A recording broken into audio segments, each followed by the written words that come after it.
Good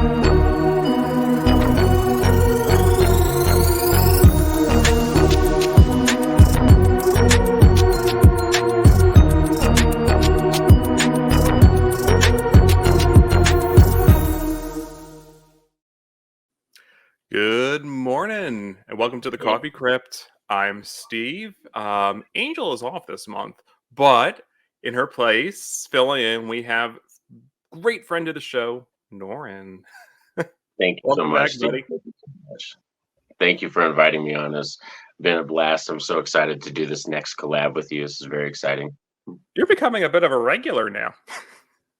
Yeah, I'll be like one of those special guest stars, like pretty much every month, probably. You get That'll a be fun. special guest star billing. You ever watch Melrose Place from like the 90s? No, I've actually never seen that. No.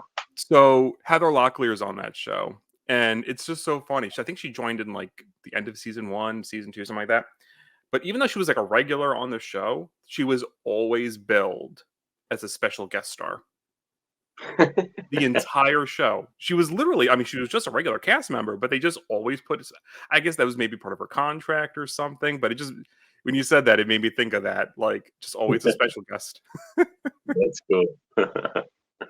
What coffee cup you got today? Oh, so today we're rocking Jason. That's my jam. Friday the 13th, and then Nice. right there. Yeah. It's so funny. That's my dad. Oh, that's what kind of dog do you got? We got 3 Chihuahuas right now, 2 chickens, and a bearded dragon. Oh, we got a lot. Are any of the dogs named Scooby?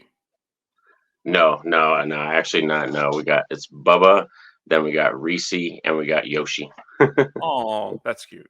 Yep. See, with you, I'm surprised there's no Scoob. Yeah, I know. Oh, but it's funny you have the Friday the 13th mug. My son found my little Jason plushie and chucked it down the stairs today. He that's his phase now. He throws things down the stairs, so that we're trying to deal with that. I have my Nerds Rule cup. Can't really see it because it's white, but sweet. Oh yeah, I can see it now. Now I can see it. My Nerd Pride cup. Oh yeah, that's the best. It's like that kind of changed, like since we were kids, like nerds, it's like it became an it thing. Like as we grew up, like the nerds became popular and then the other kids were like not cool anymore. I feel like the start of that, I could be wrong because I'm sure there was a lot of stuff in the 90s, but like I think the Lord of the Rings movies really elevated geek culture in the mainstream. I think that trilogy is really what did it. Because they were like Oscar nominated. It was like cool to be nerdy about it. And then I think I think you could, in the 90s, right, you could probably, like Buffy the Vampire Slayer was pretty big. Right, a lot of those shows were big.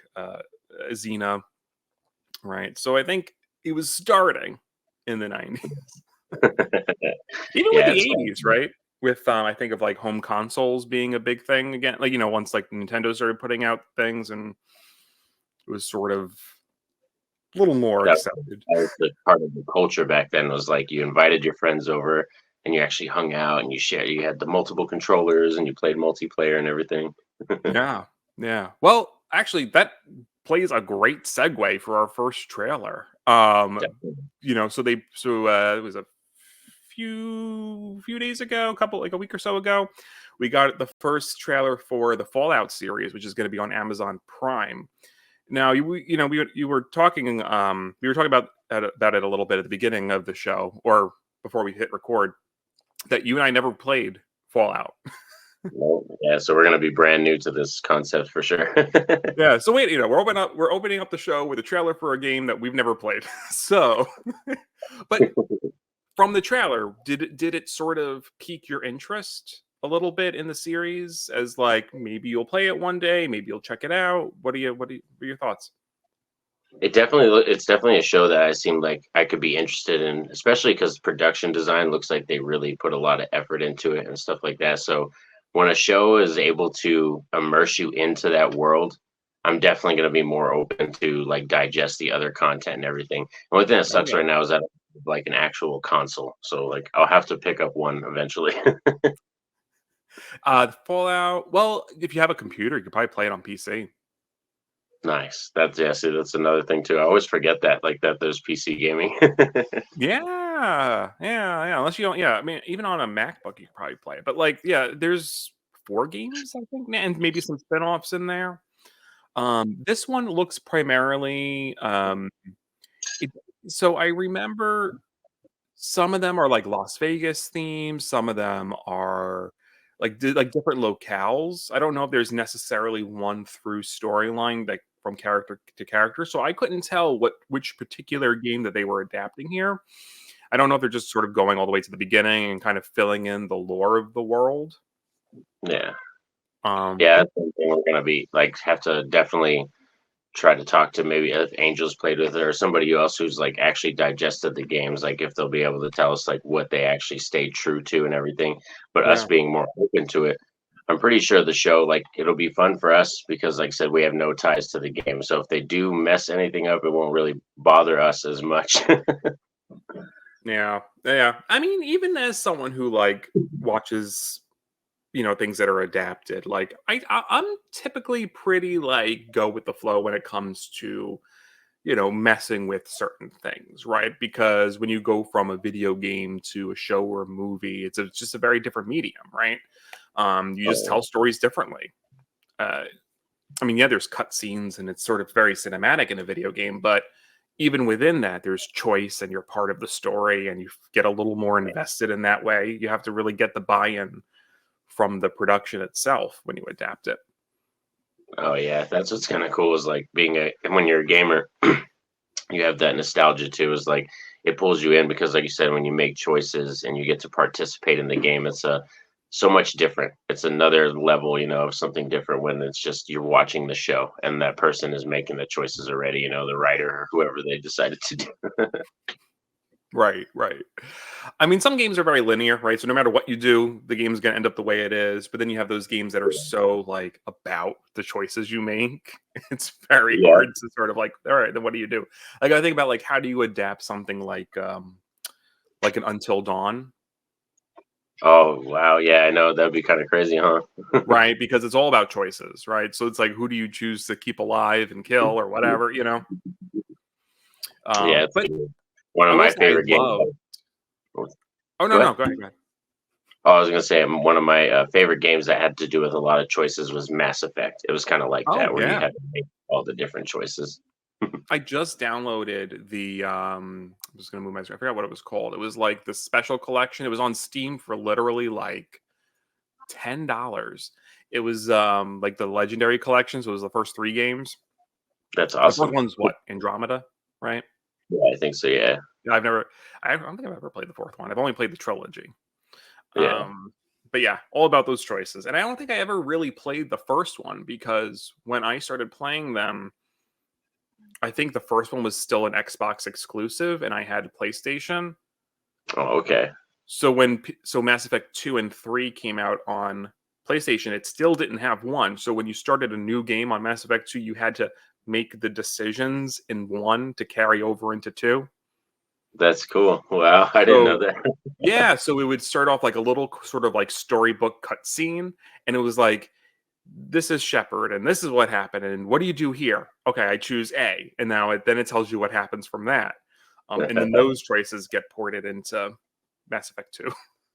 Nice. That's what's Ah, up. Yeah, I think I had the original Xbox run because I was an Xbox kid when I was younger. So I was always either Nintendo or PlayStation. Not there's anything wrong. And now we have it. Now my husband and I have everything. We got the PlayStation, we got the Xbox, we got the Switch. We're like now we're like hmm fully invested nerds.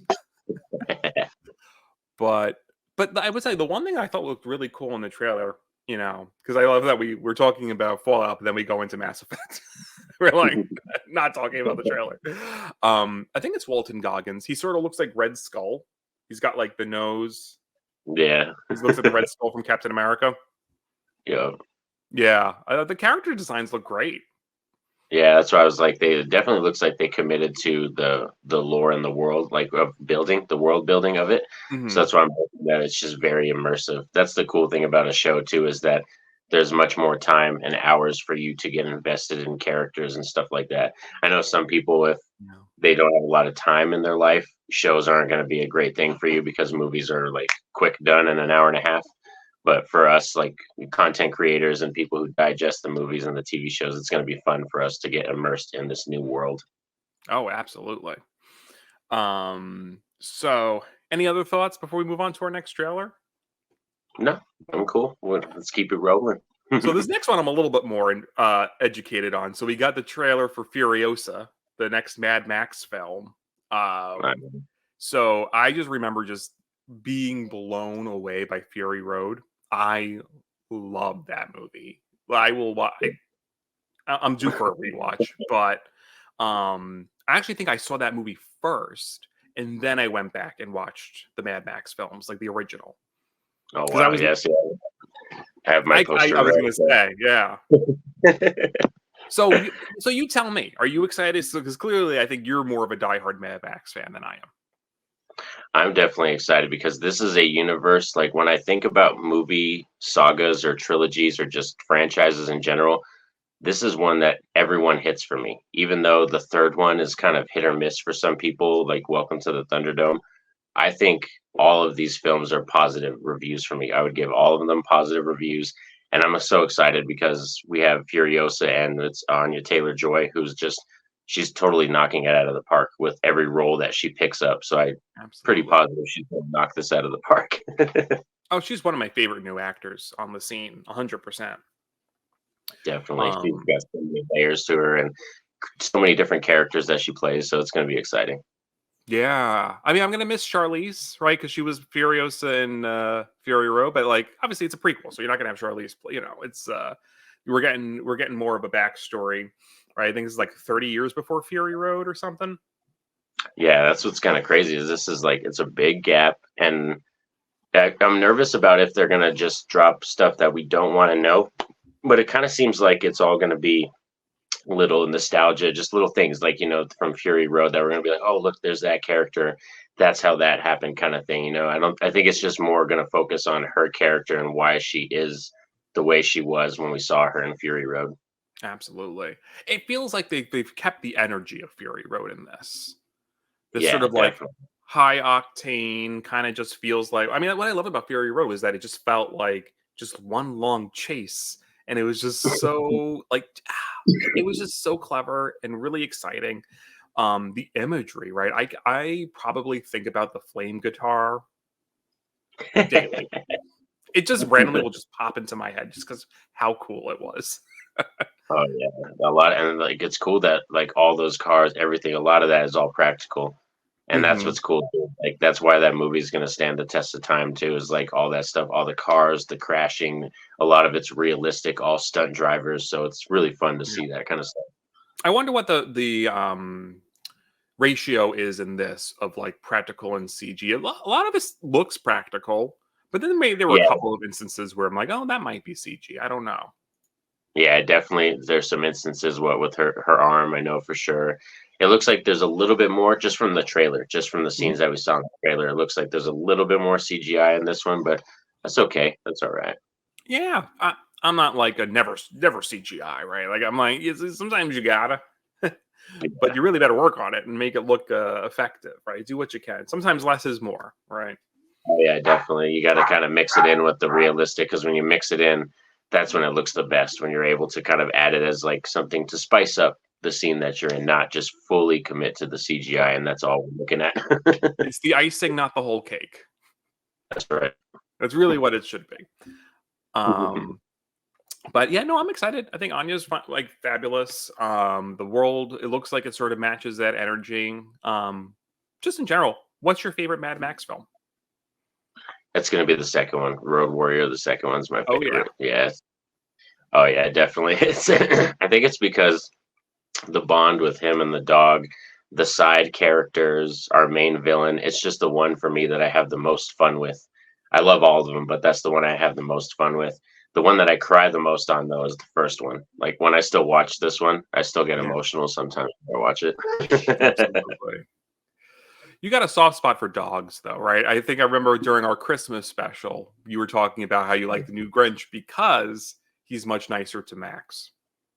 Oh yeah, that's one thing I've noticed too. Is like, I mean, I could watch movies where bad stuff happens to animals. It is going to happen, in movies and stuff because they got to do that pull on your heartstrings and everything. But I'd much rather like nothing happen to the animal. Kind of like Prey. I was very happy with Prey that her side animal ended up surviving all the way through. Yeah. Oh, 100%. I mean, like, just I think of like the dog in Poltergeist. Like I'm like, oh, okay, nothing better happened. I remember just as a kid being scared, like something, but obviously no one really dies in Poltergeist, but there's the illusion of death. But yeah, no, just like when the dog is part of the family, there's a good, connection. It's very sweet. Oh yeah. Um, anything else to add to Furiosa? No, not that I know of. Yeah, except for a release date. Do we know the release date, right, for that one? Oh, right. May 24th May 24th. Yeah, of so I'm next year. definitely gonna.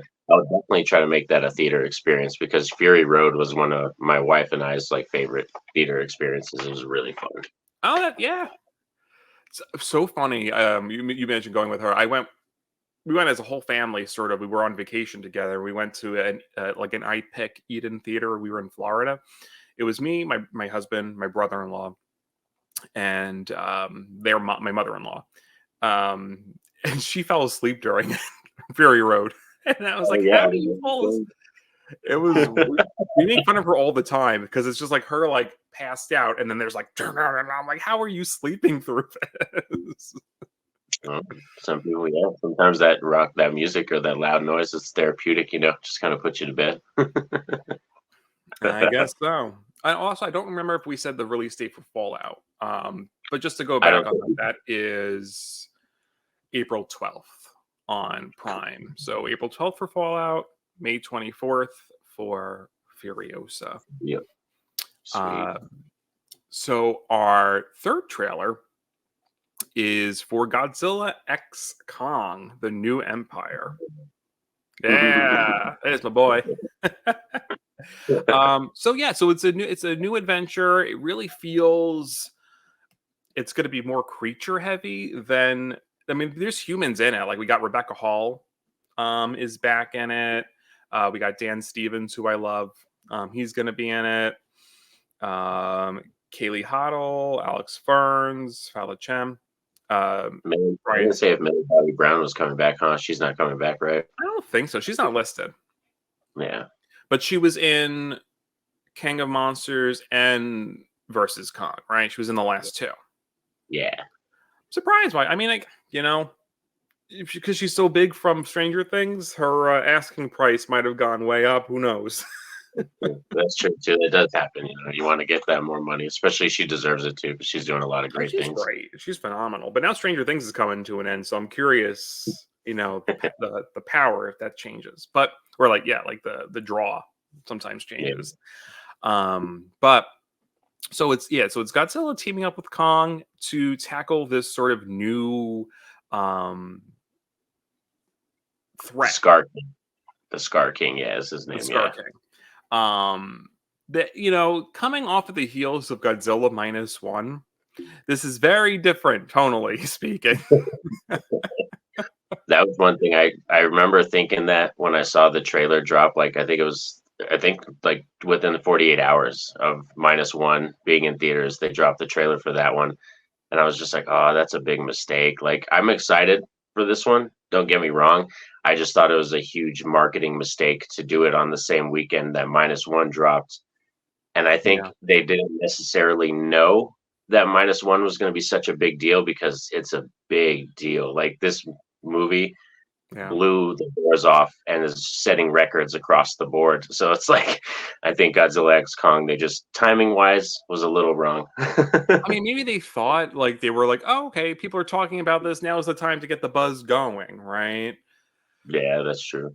But they are very different, and these are fun movies. I just, you don't want to confuse people, I think. Kind of casual fans, it can be very confusing. Wait, there's a Japanese Godzilla, but then this one, how does that tie in? King Kong's got the Infinity Gauntlet now. What's happening? Right? Yeah, that's one thing is like a lot of people who aren't, like you said, hardcore Godzilla fans don't know that there's two different tones to that world where there's the anti-hero Godzilla that's it's much more campy, it's much more like, he's fighting for us, and then there's like the horror movie type Godzilla where it's like he's the monster, we're scared of him, or so that's the one thing is I think that like you said, it'll be a little confusing for some people. Yeah. I mean, I think there's room for both. Is there one that you sort of lean more towards? I loved Godzilla minus one. That's easily one of the best Godzilla movies ever. But me as a personal fan and a love for Godzilla, I perspective love the anti-hero version more. Yeah. So like Godzilla versus Space Godzilla or Godzilla versus Mothra, that's more my jam, the Toho era. Gotcha. It's fair. It's hard. I think I do like Godzilla. I don't think I'm as much of a diehard as it sounds like you are. I think I like being scared of him. I think that's maybe where I lie. Just I like the metaphor that he's literally the atomic bomb incarnate, and I sort of like this idea. But then I think him sort of being this anti-hero, it kind of reclaims the power of that destruction of the bomb, and I think there's something to be said for that too, right? So I think that's why I think there's sort of room for Oh, yeah. both iterations, the fear and then the reclamation, right? Yeah.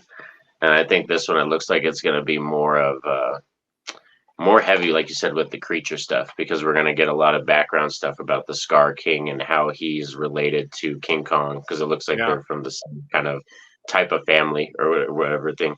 And then we're going to get more stuff like Rebecca Hall being in it. It's always fun too, because she's just a gem. She's great in everything Oh, she she's does. so So good. Yeah, so good. yeah, so I'm excited for it. Like I said, I just thought only problem was I just thought it was wrong timing, and the trailer, like I said, is so tonally different that, like you said, when you watch Godzilla minus one and then you watch this, it's like, oh, that's like a joke, and this is very serious. Like the scene, the scene of the two of them running. I'm like, oh, that's so campy. I mean, I love it, but it is so silly. Yeah, I think they went. I don't know. It depends, like on how you tackle Godzilla's movements and stuff. But I think they knew they couldn't let Godzilla just kind of stammer around and walk like they did back in the day. Especially when he's dealing with so many other monsters. Right. Are you watching? I'm actually really loving Legacy of Monsters, Monarch. No, I haven't seen that yet. I haven't watched it yet. I've heard really good things though.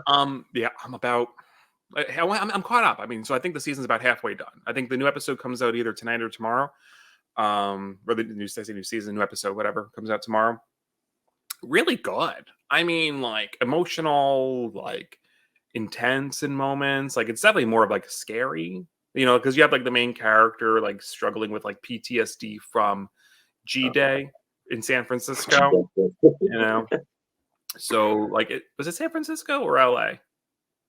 San Francisco, Oh, I right? think San Francisco. Yeah, I think so. Right, because the Golden Gate Bridge. Yeah. Right, so yeah. So it's like sort of her PTSD and then her ancestors, and well, because it's she's the granddaughter of John Goodman Okay. Okay. from Skull Island, and that's sort of the lineage there. It's really, really cool. But anyway, totally it's on Apple. Totally recommend it. I got Chris, who's also been on the show. Do you know Chris? I don't. Love I for think so. Horror. Yeah. Yeah. I got him watching it now.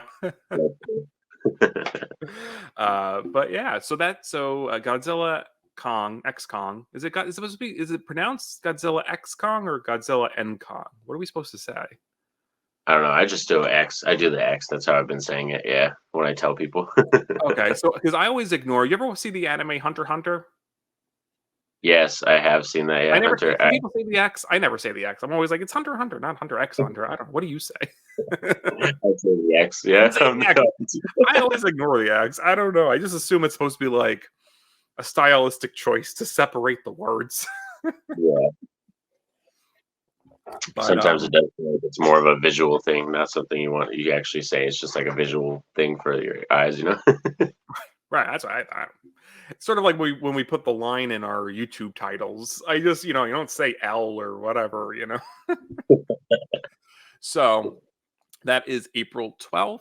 And then April 10th internationally. So it's actually going to be out in the world before us in the US. So no spoilers, guys, please. Oh, interesting. So our next trailer, very excited. We're getting a new January horror attempt, Founders Day. I know, Norin, you said this is something you were excited for. Yeah, seems like it's gonna be right on my alley because it's very much I like slashers, I like campy stuff, and we have a kind of, theme going on where it's a holiday type kind of horror film. It's gonna kind of fall in that category. So that's always something I'm down for. April Fool's Day, Happy Mother's Day, anything like that. Yeah. When you're able to take a holiday and just pour horror into it, I'm gonna be all there. It should be interesting. I like the mask. I think the mask looks really good. Yeah, It definitely has sort of like a cheeky kind of campy slasher feel to it. I'm thinking like Terror Train, right? yeah. Like a kind of a I look even like got that. I Know What You Did Last Summer vibes. I got a little bit of that, just kind of with the cast and the kids, like the way it seemed, Oh yeah, absolutely. So let's kind of I haven't actually read any of the synopses like I usually do, but I mean, let's read it for this and sort of like kind of pick it apart. So, in this bold political slasher, a small town is shaken by a series of ominous killings in the days leading up to a heated mayoral election. As accusations fly and a threat of a mass killer darkens every street corner, the residents must race to uncover the truth before fear consumes the town. So it's really interesting. It feels almost like a less serious Purge, because the Purge being very political. Yeah. This feels like it's really kind of taking the maybe vibes and maybe some of the commentary of the Purge, but really making it more of like a slasher. And I sort of like how they talk about it being a political slasher. It's almost like Chucky season 3. Chucky in the White House. I feel like we're kind of like, it seems to be, well, there's a lot going on in the news right these days. So I feel like it's a lot of current events prime for the picking. Horror has always been kind of finger on the pulse of what's happening in the world, right? Oh yeah, definitely. That's what's cool is like you could kind of pick through the eras, like you said, and watch certain horror movies or TV shows, and it very much is of that time. Like it speaks of the time it came out. And I feel like you said, this is going to be one because it's a big deal now. Like as much as we try to avoid it sometimes because it could cause fights, political stuff's everywhere. You know what I mean? Voting, all that kind of stuff. So it definitely looks like they're going to have a lot of fun with it in this movie. Absolutely. Yeah, you sort of use like the fun slasher vibes, maybe some comedy in there. I know people sort of like to keep politics and entertainment separate, and Angel and I don't really get into politics on this show. It's not our area of expertise. I mean, if it's something that's really important to us, we'll talk about it. Yeah. But you said it's like some people are just so you have to have like sort of an open-minded conversation, right? You have to sort of just be willing to look at yourself, look at the world, just have an open mind and have fun with it. We don't Yeah. have to sort of be up in arms about everything. Some things are important to be up in arms about, right? We have to stand for some things, right? But you know, don't need to get all upset if this doesn't align with your views. That's okay. Yeah. Another movie might happen, right? Like you said, yeah, it's just a movie. It's just there for you to go and have fun, and that's what That's it. people that kind of miss that sometimes is like movies. They're really there to just entertain you and like kind of Yeah. take you away from life for a little bit, because life can be hard. So sometimes you just want to take 2 hours to just digest something else and completely, be immersed in that world. I think it's very easy to forget that film is art though, right? Like it's a consumer product, right? We go, we have fun, we nerd out, we enjoy these things. It's you can have fun with the movie. But cinema is art, right? And art, like a painting or a sculpture, like they're messages. Like that's really, there's someone with an opinion on something creating something and sharing it with the world, right? So that's Yeah. we always have to remind ourselves that, I think. But anyway, I'm excited. Uh, you Oh know, yeah. so that's actually a really good segue because the next movie we're talking about is Civil War. Yeah, perfect. But Founders Day is going to be January 19th. So really soon, actually. About a month from when this episode comes out. Oh yeah, definitely. It's going to be exciting because yeah, we've had some pretty good bangers. Like you said, we were talking about it earlier. We had Megan, and we had the year before that we had Scream 5. So they're, like you said, the Yeah. production company is kind of learning that January is kind of free for the picking, so you can drop some cool stuff in there. And about like 10 years before the Scream 5, we had Cloverfield was a January movie. And I love Cloverfield. Dude, So I was late to the party on that one. I didn't see it when it first came out. I think I saw that a few years after it first came out. yeah, that movie stayed with me. I remember seeing it in theaters with my friend, and then we drove and we went to like a late night showing. Like I think we got out around like midnight or something. Um, and I remember just driving and the streets were just like dead quiet, and I'm like, kind of like peeking like around, seeing if I could spot an alien or something. It was I know it was fun. It was a fun time, and I still go back to it at least maybe once a year, at some point. That's cool. But okay, but yeah. So speaking of you know political Oh, horror, this one isn't maybe necessarily horror, but I wanted to include it because I think just vibe wise, it's very intense. It's good. It feels like and I'm not even really a big war movie person. Like I like 1917. I like Dunkirk. Like I like some of like the more maybe modern ones. But generally not a war movie fan. But Civil War is coming out April 26th. It's with Kirsten Dunst, Wagner Moura, Jesse Plemons is in it. It's directed by Alex Garland, so that's that's exciting. exciting. Definitely, yeah. So that's what piques my interest too, is because Alex Garland for me is a director that has no misses. I like all the movies that he's touched so far. So Yeah, absolutely. Right, because he was Ex Machina, right? yeah, Ex Machina did Men and And Annihilation. That was the other one. That's Annihilation, what right? Damn, like just so good. Very and I mean, and his movies are very thought provoking, right? We're talking about movies with a message, right? I mean, everything is someone with an opinion creating something beautiful to share with the world. That's what yeah. art is, right? And that's what he does. And this is sort of like real life horror, right? Like I remember, I think it was like Showtime or Stars, like one of the premium channels was going to do a TV series like this.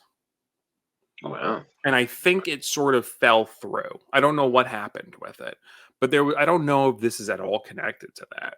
But this is very much what I remember them saying that they were going to do was like something happens and it sort of triggers the de-escalation of the union, right? Of like of the states. You know, so what are your thoughts on the trailer in general? Let's start there. For me, it's definitely looks like it's gonna be intense. And what I like about it is, like you were saying, Alex Garland, he's thought provoking in the stuff that he brings up. So it's something that he wants to talk about. It's going to have a message, and I like the fact that it's very, like you said, climate culture. It's very now, Hmm. and we're feeling that, because there's a lot of things that people are nervous about with what's going on. Like there's a lot of things with our country that are kind of unstable at the moment, Yeah. and I think this film is really gonna shine a light on that. But like it's gonna be something that we can go. I don't necessarily want to say have fun with, but it's going to be something for us to go see, and we're going to be able to envision it without it actually kind of happening. Sort Yeah. of. I think we like it's really taps on like a lot of fear. Definitely because a lot going on in the world today. We and I've had conversations before. I think we often take safety for granted. Like I think not everyone in America feels safe for sure, and I think they're definitely going to tap on that here. But like we are very fortunate as a country that we do not have this scale fighting on our turf. And it's been a long time since we have. And I think we sort of take that for granted. Like, and it's like very horrifying. The idea that what if it did happen again? Yeah, it's And because like you said, we have kids, we have family, so it's like it's scary to think about something like that. So this kind of falls in the realm of being like a thriller, close to yeah, almost a horror. Yeah. it's horror adjacent, right? Because I think it's like again, it's the horrors of the real world. It's thriller suspense. sort of because I think beyond because this is for definitely for A24. This is like one of their biggest movies, like in terms Yeah, of scale, that's right? what's gonna be is like now that A24 is like their names becoming bigger. Yeah, like you said, their films they're gonna get more money, more Yeah. production value, more actors and actresses are gonna go to A24 because they know they pay them and they pay them good. So that's one thing I love about A24 is they're very committed to, like you said, the art of what they're creating. And when you watch an A24 film, you can see the creator's whole character in that film. You know what I mean? The writer, the director. It's like there's no production company hands in there like, oh, take this out. You got to say this. Oh, don't do that. Like, there's none of Yeah. that kind of stuff. Absolutely. It's sort of like, yeah, free reign for the artist. It's very, and when we've seen that time and time again. I mean, really, like, I mean, you may not love every A24 film ever, but it really, I think, just you can't deny sort of the creativity that's coming out of there. Oh yeah, it's like so. It piques my interest because yeah, I'm definitely one of those people that I'm in the camp of. I enjoy a majority of A24 films. I think there's only like been two or three that I haven't liked that I've watched. Every other one I've enjoyed. It's a pretty good track record. Yeah. Yeah, right. So that brings us to trending and news. Our first story that we want to cover, Lauren Lavera has signed on officially for Terrifier 3. Very exciting, which we believe is coming out October 25th of next year. Yeah, and it's Right? gonna be exciting too because it's gonna be like I said, the trilogy and Art is like the big new mainstay in horror world. He's like the slasher icon right now. Oh yeah, I got Almost a little art sticker right nice. sitting here. Nice. Yeah, I actually bought a recently a Terrifier 2. Was it like a travel cup mug that I have? Oh, nice. Yeah. I have to. So actually, we did a mystery box, a Steery mystery thing for Halloween, and I got this little like not little. It's actually very big. It's like a slasher icon mug, so it's got a bunch of people on it. He's on there. Yeah, he is like up there with all the main Yeah. slashers. So it's like I think he's definitely earning his place. Oh yeah, and it's gonna be cool because I think Damien Leon. It's gonna be fun. I hope that Terrifier 3 though is the kind of ending one to the trilogy for right now because I really want to see what he can do after this and stuff like that. So I'm Yeah. hoping that the one they give us kind of clear cut answers about certain things about Mhm. Art and Sienna that we really don't know yet. They brought up a lot of questions in Terrifier 2 and we didn't get any answers. So I'm hoping Terrifier 3 is going to solidify some of those answers for us. Like dive into the mythology. Very interesting. It's going to be a Christmas horror. I remember hearing inklings that I think a trilogy would be a great idea. I thought I heard that they might even go up to 4. I remember. I did. But I don't think that's solid. 4 would be. I think you don't want to get into this sort of like trap of like kind of all the other slashers where it goes and goes and goes. You kind of want to kind of go Scream where it's like only do a movie if you got something to say and then that's it. Yeah, that's why I'm hoping, like, at least if they do a fourth one, I hope they give us a break where it's like, oh, it's not the very next year we get the fourth one, maybe like 2 or 3 years. I could wait for a Yeah. fourth one to have it right away. I mean, you could almost do it, I think, in like a cheeky, self-aware, like do your main story of like, the trilogy, and then maybe like the fourth one, maybe they almost do it almost like a tongue-in-cheek, like we're making fun of sequels in a way, like, and it could be like Art the Clown, The Return, and it could be sort of like a little self-aware, not like completely copy Scream, but I would hope that if they did sort of go along, like you're saying, like there's a reason. Yeah, But I think it's there's room to possible. play. Yeah, that's what's cool. Is there's room to play with the concept because Art is, like I said, it's a crazy concept right now because we don't know clear cut anything about him. We don't know where he's from. We don't Mhm. know if he was once a person, if he's an entity. Does the smiling kind of crazy girl, does she control him? Like we don't know a lot of stuff, so it's like we got to kind of get these answers a little bit. Yeah, right. The first one was just very straightforward, and then the second one they just opened up this whole can of supernatural worms and lots of questions. Like you said, not a lot of answers. Um, but it'll be fun. I think Christmas horror is really hot now. We were Yeah. talking about when we did our live. You gave me so many good recommendations of things that I had not watched yet. So I've been like banging through almost like one a night of just Christmas horror. I burned through all your recommendations. So if you got more, give them. Did you end up But watching P2? That was the one I think you didn't oh, I watch haven't yet. watched P2 yet. Okay. Yeah, that's the one you got to check out. That's the last. Okay, that's the last one I gotta do because I did Silent Night, Deadly Night last night. And I was like, I have to watch Garbage Day. Like, I have to see the second one. Yeah. Um, I just watched that one the other day, actually. I didn't realize there were 5 of them either, which is wild. And it looks Yeah, like the they last 2 or whatever have nothing to do with the brothers.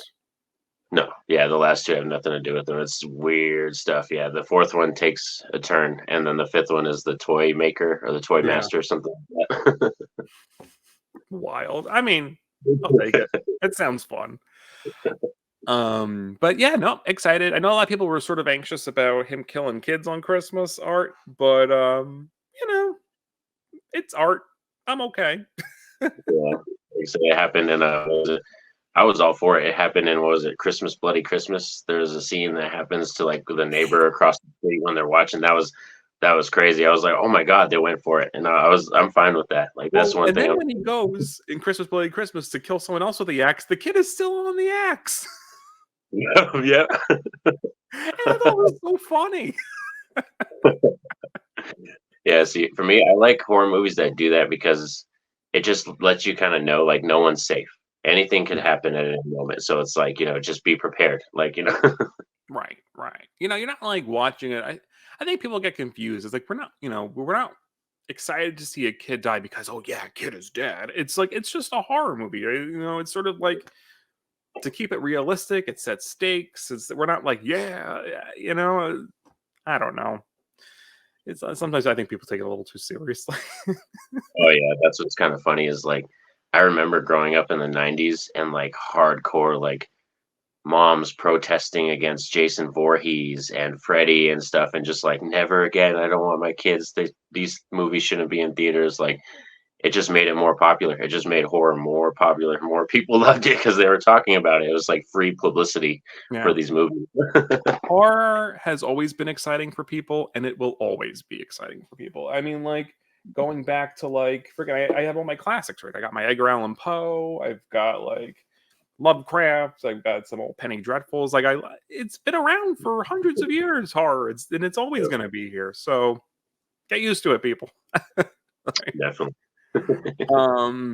So yeah, but anything else to add for Terrifier other than we're super excited?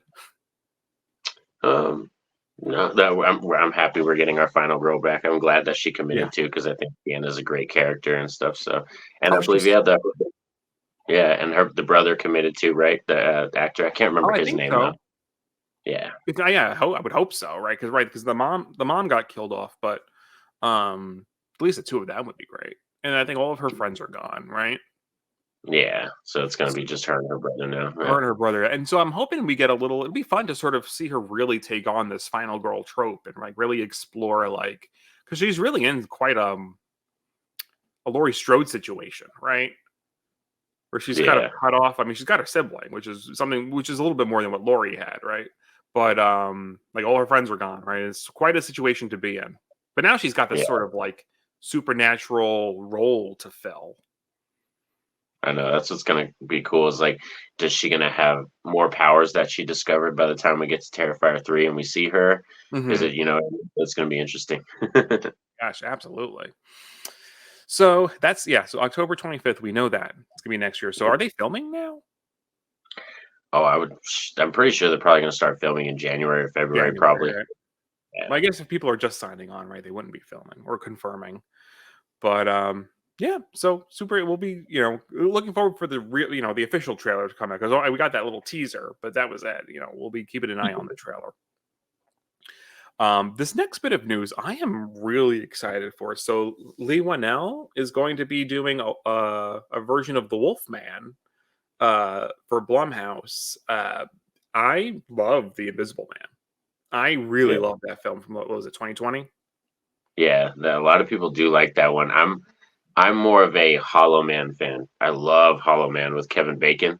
So that's Hmm. kind of more my realm. Invisible Man, I liked it, but I wasn't I hated the fact that they rooted it into tech, like that, how they rooted the thing into tech. And Sure. I don't really like that too much. Mm. So are you worried that they might go that route for Wolfie? um, I'm a little nervous because Blumhouse is one of those companies that they put out sometimes very mediocre products, but they put them out like just consistently, like really fast. You know what I mean? But the fact that Lee Winnell's attached to the product, that makes me a little bit happier because we know he's a talented writer and a Yeah. storyteller. Oh, he's one of my favorites. I have such a crush on him. I love, I have like a Lee Winnell appreciation post like all the time for him. Right. Yeah, I know he's phenomenal. I don't think he would push out garbage. I would hope not. But like so far, he's been all hits for me. I really loved Invisible Man. Totally respect that you love Hollow Man more. That's totally cool. I mean, Kevin Bacon can't go wrong with him. Um, but yeah, no, with Lee, I mean, between like the stuff with Insidious and Invisible Man, and what else did he do? Am I He blanking? did he stepped out of his comfort zone a little bit. He did that movie Upgrade, which is kind of more of a action Oh, type film. that's right. That's right. He did do Upgrade. Yeah, so I enjoy him all the time. So we'll see. I mean, I'm excited to see if this is going to be. It's very funny that we're getting these movies because of the. I think of the dark universe thing that we were supposed to get that never Yeah, happened. that's true. Yeah, but they kind of started that, and then when Tom Cruise's Mummy like just flopped, everybody kind of gave up on They were like, all that. right, I guess we're not going to do the rest. So I'll be curious if we eventually get a Mummy now. I know there's a lot of room to play with those, and like Creature from the Black Lagoon, and like they can do a lot of fun modern versions of that. They just got to commit.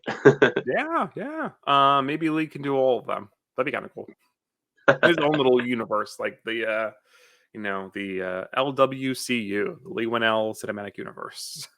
That'd be sick. Yeah, because he can definitely, like I said, write all of it and like be accompanied with it, and then bring in other directors if he wants. Like if he doesn't want to direct the project and stuff. Yeah. I would love to see him like team up with someone like a Jordan Peele. Would be really cool. That would be interesting. Yeah, for real. Yeah. But Peele's got his own horror studio, so I don't know if he would go over to Blumhouse. Probably not. Yeah, he's got his own thing because I think Jordan Peele's trying to be like what is it? Tyler Perry, how he has his own production company too, Yeah. his own where they film sets, everything. So I think Jordan Peele's just very much trying to have his own thing going on. Yeah, sort of monkey paw standing as a monolith, sort of in a way. But like totally, I mean, totally fine. I mean, I've loved every monkey paw horror film that's happened so far. So Yeah, but yeah, no, super excited. Wolfman. I don't think we have a release date on that at all. It's probably gonna be a 2025 movie. yeah, probably. I could see it being like October, November, 2025, definitely. Yeah. Our next piece of news, sort of going back to Godzilla, just like some like really fun accolades that this film is getting. It's really blowing up. Like, so it's got nominated for Critics' Choice. It is the all-time grossing Japanese film in the U.S. Yeah. Really just all the records, super exciting. I mean, I know we talk a lot about Godzilla, but anything else to add on sort of its achievements? I think it's just fantastic because what this is doing is showing people that there's other great cinema that comes from places not America. And Yeah. a lot of people, there's a lot of people out there that I talk to, like people I work with, customers at my job, they don't watch foreign films. They've I know. never heard of them. People don't understand that there's foreign films out there that they tap into different tones. The culture is Mhm. so different. So it's just really fun to watch foreign films because they're able to do something that's complete, like I said, different from American movies. Yeah.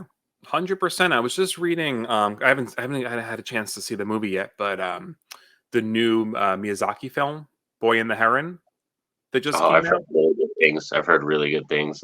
Yeah, I'm so excited to see it. But I was on some random Twitter thread, and they were talking about like literally like even like in writing, Japanese films follow a different like story structure. And I forget what it was called. Some something jutsu, something with a K. Um, but like literally, I mean, there's just so many different ways of telling stories and different folklore to base things, especially when we get to horror, right? Like horror outside of the US is so different because they're not working from just necessarily like a Judeo-Christian mythology of like Yeah. demons and spirits, and like it's just sort of a different kind of right like Oh approach. yeah. Slashers are different, often more brutal. Yeah, that's what's kind of cool is like when you watch films from Japan or even Australia. Australia is a great example. Australian horror films, they go for the broke. Like I've seen some Australian horror films that Yeah. they're totally unforgiving. They don't care who's watching. Like they'll go for it, and like they don't care if they leave you thinking about the movie for days after. Yeah, what was that movie last year? Backwaters or what was that called? Do you remember? Outwaters, the Outwaters, right? The Outwaters. Yeah, something like that, right? It was like sort of like the group of friends. They were out doing sort of like a photo shoot video out in the desert, and they all kind of get lost. Yeah. Yeah, that was wild. That had a crazy ending. Yeah, It was there's a brutal. lot of difference. Or one that I always call back to when I think of Australian horror is Wolf Creek. That's Hmm. a pretty that's a pretty rough one. Yeah, I mean, like French extreme horror. That's a big one, Yeah. right? Like, but even just outside of horror, right? I mean, I think of like, well, like Parasite won the award, Yeah. And right? that's what's cool too, is like there's becoming more like you said, Oscar nominations. Like I don't always agree with the movies they choose, but they're even starting to be more open to with foreign films as well. Yeah. Oh, I love You didn't like? Did you like Parasite or no? That one I was a little like hit or miss on. There's some things I like about it, but it was like one of those movies that it's a really good film, but it doesn't pull me in to watch it again kind of film. No, I guess that's fair. I mean, There's to be some fair, out I there haven't that really I like. watched it again in a while either, so maybe it didn't pull me in as much as I thought it did. Yeah, it depends. Like, there's some movies out there that are like, I'll watch it like once or twice. I'm like, that's a really great film, but I won't watch it over again. Like, but I'm weird. I watched Friday the 13th Part Six. I've seen that probably 50 times, and I'll probably watch it 50 more times before I die. I mean, that's just the beauty, though, of like it's so subjective, right? Like what we love may not necessarily match up with like what the Oscars. I mean, it doesn't matter. I mean, I think it's just more of like what chords is it pulling for you as a person, right? Yeah, um and kind of going back to like opening yourself up to more foreign films, right? Because there's so much more out there that you may connect to, yeah. A like great example too is anime. Like, that's a great example. Like you said, is foreign stuff, but even Japanese anime that's either horror or non-horror. mhm. It's so immersive. It's so fun. There's so many great stories out there that people have to digest, and you're really hurting yourself if you just don't want to read stuff on the screen. Like you're really hurting yourself by not watching some of these Yeah, products. like I know that Junji Ito's stuff is like there's like a lot of adaptations now with his like manga work, really about horror anime. You ever see Parasite? Not the Yeah, Oscar one, but yeah, Migi, right? that one's fun. That's a really good one. Yeah, there's a lot, and stuff like I mean, I didn't actually have it listed, but Yu Yu Hakusho dropped this weekend, the live action adaptation. Um, at the time of recording this, I'm only one episode in, but I plan on finishing it real quick. Yes. Yeah, I finished the first three. Yeah, I did the first three episodes. Well, just off the hop, I mean, I was very surprised. They really leaned into the horror of the battle. Yeah, that's why I was like, dang, they changed so much, but it was like all the changes were things I didn't hate. So that's what I loved. It was like they very much found a different flavor. It has the same core that we love about Yu Yu Hakusho, but they found a different flavor of stuff to focus on. Yeah, I mean, I think that was the thing. I loved the show, but I really miss sort of as a kid, even like I almost because he's called a spirit detective, you almost like it connotes more of like a horror sort of vibe, right? Just the way it's called, right? So like I love that they lean into that for this live action. So I was like, oh, cool. I mean, we'll always have the anime, but like now we sort of get this like, ooh, like scary, sort of more intense version. Um, Yeah, and beautifully shot too. I mean, when he goes in, not to no spoilers, but when he's in the spirit world with Botan, right? When they're on the boat, yeah. that was beautiful. I know. I was like so surprised by the fact that I was like, dang, they really did choose like it wasn't like they chose different things to pick from, but they were like it's just so creative. Like what they did, like I said, the writers definitely found out they were like, we want to stick to the whole heart and soul of the story, but we're gonna add all these other kind of elements to it. And it Mm-hmm. really new, and I like it. Like I said, it's definitely a different flavor, but it's exciting. It's something that after that first episode, I was already pretty much hooked, and it Oh was kind of man. hard for me to put it down. I know. I hope it gets received well. You know, I've seen some positive buzz, but I haven't really dove into too many reviews or anything about it yet. Um, I just hope it doesn't get the axe like Cowboy Bebop because I actually enjoyed that first season. You did too. See, I was one of those people that we were one of those very few groups of people that liked it because I went in expecting like not the same thing. I was like, there's no way it's going to be as good as the anime. Cowboy Bebop is like kind of right up there with Yu Yu Hakusho for me, so I just knew Sure. for a fact like it's not going to be anywhere near as good as that. And then when I finally told myself that, and then I watched the live action, I was comfortable with it. I thought the portrayals were fun, the characters were really cool, and the chemistry was there and everything. But yep, Yeah. I knew people weren't going to grab onto it because Cowboy Bebop is kind of like, well, that's like on the Mount Rushmore of animes for a lot of people. It's true. It's true. But then you look at One Piece, and that is fully loved. Yes, that's one. Like I think, damn, like I can't remember the last time I saw an anime that was so like said just so loved by it, and there's so many episodes, and then the live action was well received, like Like hardcore. that's the Everybody was thing. crazy. It's like, yeah, that live action was really embraced. I never watched One Piece, the anime, but I was like, I like pirate stuff. My husband likes pirate stuff, so like it's something, you know, let's just check it out. Um, Yeah, and I mean, I think he liked it. I loved it. Like I was like, I am so invested in these characters. Like it's fun, it's goofy. I just was totally just bought in. Like so that's cool. I hope Yu Yu gets that love. I mean, so the only difference is Yu Yu is this is a Japanese produced adaptation, whereas with One Piece and Cowboy, those are American productions, right? Yeah, So I'm yeah. So that's curious if that affects it. I don't know. I don't know.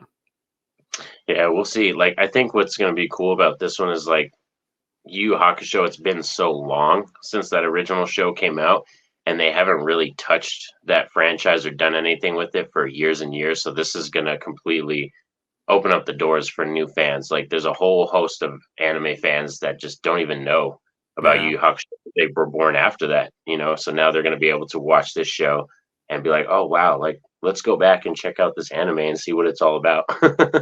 Yeah. Yeah. And like bummed that it's only 5 episodes this season, but you know, that's okay. They, I'm going to tell you right now though, they because I got to episode 3, so I'm a little bit further than you. They do squeeze in a lot of stuff, and I was surprised by how they're able to fit all the story beats in, like for real. Like they really paid attention to the show, and they were like, "We got to fit this in. We got to get this in." And then they kind of just trimmed all the fat. They just were like, "All right, let's Interesting. get rid of all the unnecessary stuff." Yeah, so it sounds like you know it probably won't run too long. Then hopefully they get maybe it's a 3, 4 season show. Yeah, that could be something I can see because especially with if they want to try to do the entire anime, I think if the way they're going, they can probably knock it out in 3 seasons. I think. Yeah, like like 15, 20 episodes, something like that. Yeah. But yeah, I'm super excited to check out the rest of it. You know, so yeah, from Godzilla to Yu Yu Hakusho, there's a lot of really great foreign media out there to to enjoy. Definitely. So the next bit of news, Saw 11 has been confirmed for September 27th of next year. Uh, I mean, what did you think about Saw X? I was very happy with a lot of it because I like the fact that it was Amanda and Jigsaw were kind of our Mhm. main characters, again, the mainstays, and those are my two favorites because Saw Yeah. 2 is my favorite one. The second one's my favorite. So having them back is just a gem. I love seeing them together. There were certain things in it that happened that I was like, I didn't like the characters, like the girl, that main villain girl who's kind Mhm. of the one they captured. I didn't like her performance. I didn't like any of that stuff. And I was kind of upset by the fact that Jigsaw gets tricked by her, kind of like how he fell for what happened. I was just like, really? He's so much smarter than that. Like, But he did plan, right? it's sort of you He have that did. sort of he plans sort of all the contingencies, right? Yeah. But the flavor was there, right? Is what you're saying? Yeah, it definitely it skipped all the stuff that I didn't like about was it 5, 6, and 7, all the Hoffman stuff. So when we got to a certain part in X, I was like, "Ugh, I didn't need that scene. I could have done without that one certain scene just because I'm not the hugest fan of that character." Yeah. Which makes me wonder where we're gonna go with 11, right? Is it gonna be more Hoffman focused? Are we gonna just sort of get a continuation of 10? Oh no, it's crazy because it's like the way it sounds is like people are down to do this every year again. Like they're like, we're gonna go 11 and then 12 and then 13. Like it's gonna be Oh, every here we every go. October. I mean, if you got something good to say, sure. Like this was fun. It was refreshing, just because again, yeah, it wasn't like 5, 6, 7. It was very much like the original trilogy, the first three, right? Felt like it fit in really well between one and two, but it's like how much poor Tobin Bell. He's just getting older. You know, you can't really keep him in the same year, Yeah.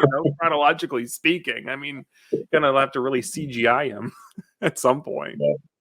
Yeah, they'll have to like what is it, like Grand Moff Tarkin him like they did in Rogue One. Oh, I know. Yeah, eventually just bring in CG Tobin. I mean, if he's okay with it, I guess. I mean, that's all the fear of AI replacing our actors.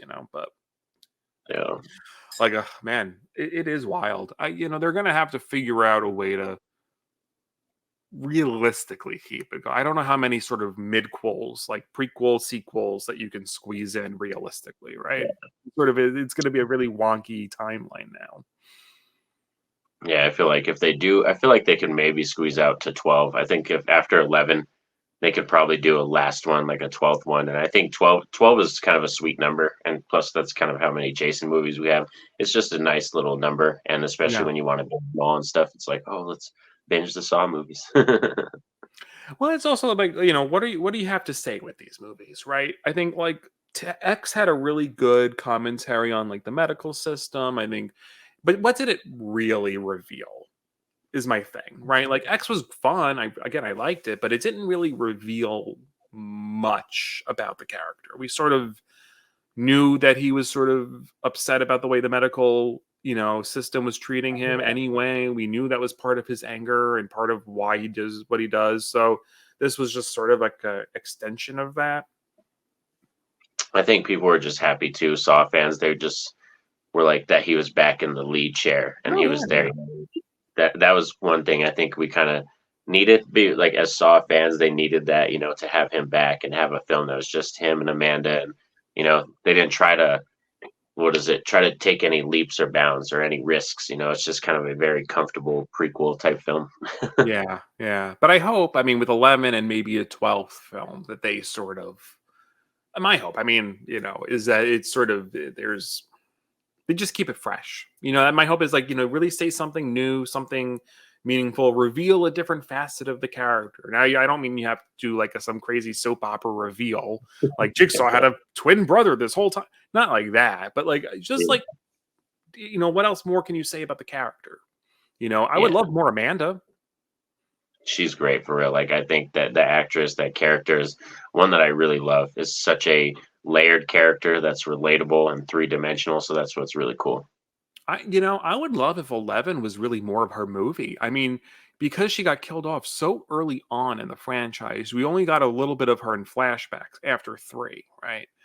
Um, it would be nice to see her kind of, maybe try some solo traps, or like sort of her be, going off on her own a little bit. Yeah, like she tried to lead her own game, or she stepped out of her comfort zone a little bit to do it by herself without Jigsaw or something. Yeah. I mean, you could have Hoffman in there, sure. Maybe it's like Amanda and Hoffman rather than, Jigsaw. Maybe Jigsaw sort of takes a step back. Um, I don't know. I almost, I almost see it being like a workplace dramedy That could be between cool, Hoffman, Amanda, and John. Just kind of like it's like The Office, but with Saw. yeah. You could do it. That's what I mean. They could do it where it's like Saw 11 is just they completely commit to us knowing the plan, knowing what they're doing, and it's just we see, like you said, the drama between them and like who's gonna step on whose toes, who's gonna back across the other one or stab them in the back, kind Yeah. of. That would be interesting. Does this sort of just like really dive into these characters, like yeah, interactions a little bit more in that dynamic. But all right. Anything else with Saw 11 before we move on to our recommendations? Nice. No, no, I'm all good. That was great. That was, like I said, we're all excited. Like, Yeah, no, 100%. So my shout out for today's episode is just really going to more so be a recommendation because I've been, hitting the holiday horror films pretty hard this year. Norin and I did a Christmas live last week, 2 weeks ago, whatever it was, and you gave me like a handful. I burned through all of them except P2, which I totally forgot about. It's on my Shutter queue though. But I did watch Dial Code Santa, which I had heard about before. The first time I ever heard about this movie, I don't know why it didn't pique my interest because it was from a reviewer that I really liked. Do you know Perry Nemerov? no, I don't. Sorry. So she was part of Collider, the Collider movie reviews. Now I think she works for. You see, if you ever do you ever go to AMC movies, like the AMC theaters? No, we actually don't have any out here. And Really?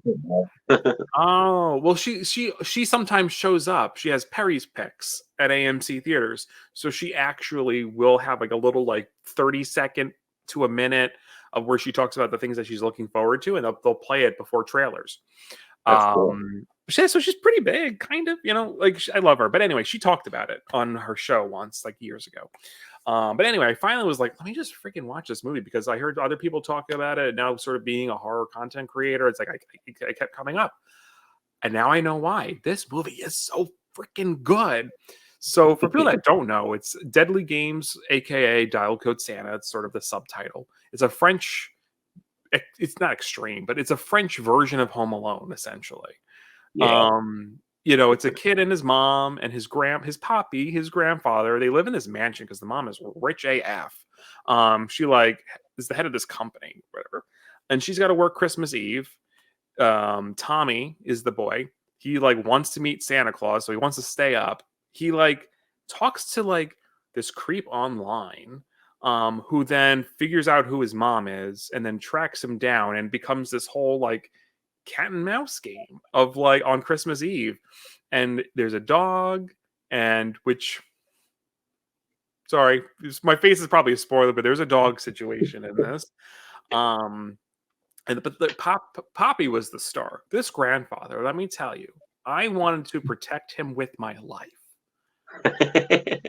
What a sweet old man. yeah. That's kind of But yeah, that's like my recommendation. If you haven't, Shudder, it's that. Dial Code Santa. But anyway, you've seen it, right? Oh yeah, that's what's cool is it has a very it's kind of weird to say about some horror movies, but it has like a wholesome feel to it. You know what I mean? Like something that's just warm in your heart and you watch it, kind of thing. Even though we do have, like I said, the trigger warning with something about pets, dogs, so that's all right. But yeah, it's a very wholesome, fun movie, like I said, with the Home Alone vibe to it. So if you like Home Alone, I Yeah. think It's definitely be very down. like 80s cool kid, right? So he's like a genius. And so he like rigs like security cameras around the house, and he has them show up on his like wrist thing. And it almost looks like you ever see those Nintendo gloves? Yep. It looks like a Nintendo glove, kind of. There's no glove part, I don't think, but it's just sort of like this console on his arm, and he can like look, but then he also like controls like trap doors and stuff on his arm, and all this. Pretty much, it's Home Alone. I mean, the way he sets up things. Yeah, it's Um, a lot. but the mansion it's beautifully shot. The music is great. Bonnie Tyler has a song in it. I didn't know that. I didn't know that. That was one of the songs in there. That's cool. It's the one song in English. It's Bonnie Tyler. Which I was like, oh, okay. Giving me all the was it Total Eclipse of the Heart Yeah. feeling. Yeah, but it was great. So, but yeah, Dial Code Santa. It's on Shutter. So if you have not seen it, do yourself a favor. Have a wonderful time. But yeah, dog stuff. Trigger warning for sure. Yeah. But Norin, what shout out or recommendation you got for us today? So today I wanted to shout out a good friend of mine, Jason the Old Millennial, who's a good supporter of the channel and, like I said, a really good friend. And I want to shout him out because I think he deserves more love and more people should go check out his YouTube channel because he does movie content as well and rankings and reviews, but he's very intelligent on Beatles and vinyl records and music. So that's where I go for a lot of my music content. Even though I don't know some of the bands he talks about sometimes or the music, he's always talking about really fun stuff and collectibles. So Jason the Old Millennial, I want to give you an awesome shout out. We're gonna put all his information in the description below so people can check him out, and they'll know exactly where to go. I'm not a huge music fan, but I do like music. You can't really see it, but I have a little like that little crate right there. It's like a bunch of vinyls That's cool. Nice. right there, and I have like a bunch of like old like Beatles vinyls from like when my dad was young in like the 60s and 70s, you know. Yeah. So I'll have to check them out. I'm a big Beatles fan, so that I do get obsessed with. Yeah, Um, definitely. yeah. So that brings us to the end of the coffee crypt. Norin, thank you so much for doing this. We're absolutely going to have you back. Oh yeah, I'll definitely have to be on again. Like I said, I'll guest star. We'll all three be together. Have Angel on. It'll be fun if we had all three of Yeah. us together. Well, we haven't had a 3-person coffee crypt yet, so that would be super fun. Yeah. But I know that like we are gonna do like I could sort of announce this now. We are gonna do a Yu Yu Hakusho episode. Yeah, because we're both really big fans, like I said, so it's going to be exciting for us to dive into the live action and talk about all the differences and also our love for the anime and why we're such huge Yu Yu Hakusho fans. Yeah. Yeah, it's like the only I think other than Dragon Ball, it's the only other anime that I actually own. I Okay. usually yeah, because I have all of Dragon Ball, like Dragon Ball through Z, Super. Do I have GT? GT is not canon anymore, but I can't Yeah, remember if I no. bought it or not. But Yu Yu Hakusho is the only other one that I own, other than some like Digimon movies and things like that. But it's like it's something that I always, oh, man, that just hit me at the right time in my life. That show, Yeah, same here. Mhm. yeah. So, all right, well, you all have a wonderful rest of your Sunday, and we will check you out next time. Bye, everybody. Bye.